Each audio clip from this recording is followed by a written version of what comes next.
안녕하세요. 세상의 모든 정보를 알려드리는 세모정입니다. 우리는 주방 냉장고에서 음식을 꺼낼 때나 마트에서 장을 볼 때 유통기한을 꼭 확인했습니다. 유통기한이 얼마 남지 않았거나 지났다면 사지도 먹지도 않았었죠. 그런데 내년부터 식품에 표기된 유통기한이 사라진다고 하는데요. 그렇다면 도대체 무엇을 확인해야 안전하게 음식을 먹을 수 있을까요?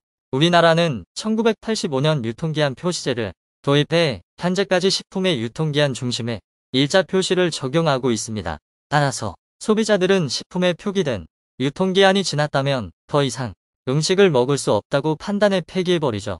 하지만 식약처가 명시한 유통기한의 뜻은 식품을 소비자에게 판매할 수 있는 기간입니다.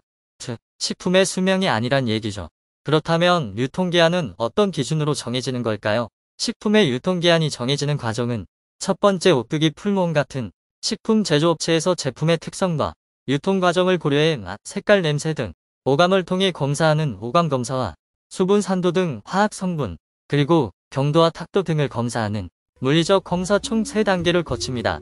이렇게 다양한 과정을 통해 식품이 정상적인 품질을 유지할 수 있는 기한이 정해지면 두 번째로 해당 식품 안전성을 고려해 책정되는 1 미만의 안전계수 약 0.6에서 0.7을 곱한 날짜가 유통기한으로 정해지는 것이죠. 즉, 식품의 품질이 유지되는 기한보다 약 60에서 70% 정도 앞선 날짜가 유통기한으로 설정되는 겁니다. 이렇게 유통기한 설정 기준을 보수적으로 정한 이유는 1985년 유통기한 표시 제도를 도입할 당시 식품 제조 기술이나 냉장 유통 환경 등이 지금보다 좋지 않았기 때문인데요. 한국소비자원은 실험을 통해 멜류 식품의 경우 유통기한이 지나도 생면은 9일 익혀서 포장한 숙면은 25일, 겉면은 50일까지 섭취할 수 있고 식빵은 유통기한 만료 후 20일까지도 섭취할 수 하지만 크림 케이크의 경우에는 만료 후 23일 사이에 변질된다고 밝혔습니다. 또 유통기한이 짧아 빨리 섭취해야 하는 유제품의 경우에도 개봉하지 않고 냉장 보관한 우유는 50일, 치즈는 무려 70일이 지나도 섭취할 수 있죠. 이렇게 식품은 유통기한 만료 후 꽤 오랜 시간이 지나도 섭취하는데 아무런 문제가 없습니다. 유통기한이 지났어도 먹어도 되는 식품들이 저마다 다 다르기 때문에 이걸 다 기억하고 먹는 분들은 없습니다. 그래서 대부분 유통기한이 지났으면 모두 상했다고 생각하고 타버리셨을 텐데요. 하지만 내년 1월부터 모든 식품에서 이 유통기한이 사라집니다. 대신 소비기한이라는 게 적힐 예정인데요. 여기서 소비기한이란 섭취를 해도 이상이 없는 최종식품 기한입니다. 그러니까 유통기한이 지난 시점에서 서서히 부패가 시작되는 기간 바로 전까지가 소비기한이고, 이 소비기한이 지난 식품은 부패가 시작됐기 때문에 우리가 먹으면 몸에 문제가 생기게 되는 거죠. 그래서 유통기한은 식품의 품질 변화가 시작되는 시점보다 약간 이전의 시점을 잡아서 정해지고, 소비기한은 식품이 상하는 바로 직전의 시점이라고 생각하면 되는데요. 그럼 왜 갑자기 바꾸느냐? 바로 음식물 쓰레기로 인한 이유가 가장 크다고 합니다. 유통기한은 말 그대로 판매자가 판매를 할 수 있는 기간인데 국민 57%가 유통기한이 지난 식품을 먹을 수 있는 기간처럼 생각하고, 멀쩡한 음식도 유통기한 지났다고 버리거나 반품되는 비용이 매년 1조 5천억 원 이상이라고 합니다.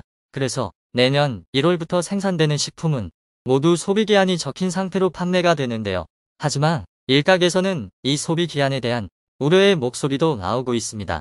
소비기한은 말 그대로 식품이 부패하기 바로 직전까지의 기간이기 때문에 무엇보다도 보관 방법이 가장 중요하지만 일부 마트에서는 냉장 관리가 잘 안되고 있는 경우가 상당히 많기 때문에 소비기한까지 물건을 팔기 위해 놔두면 그만큼 상할 가능성도 크기 때문이죠.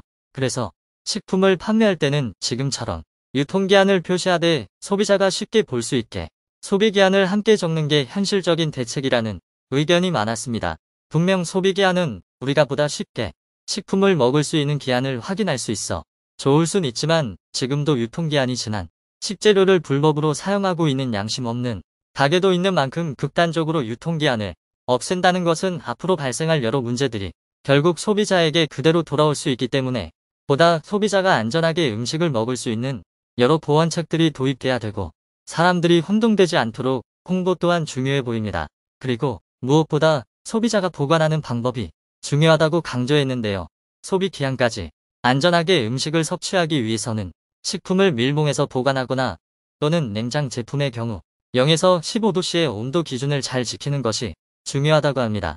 가끔 유통기한이 임박한 식품을 저렴하게 판매해서 자주 구입했었는데 이제 소비기한이 임박한 식품을 사는 건 한편으론 위험할 수 있겠습니다. 이상 세상의 모든 정보를 알려드리는 세모정이었습니다. 끝까지 시청해주셔서 감사합니다.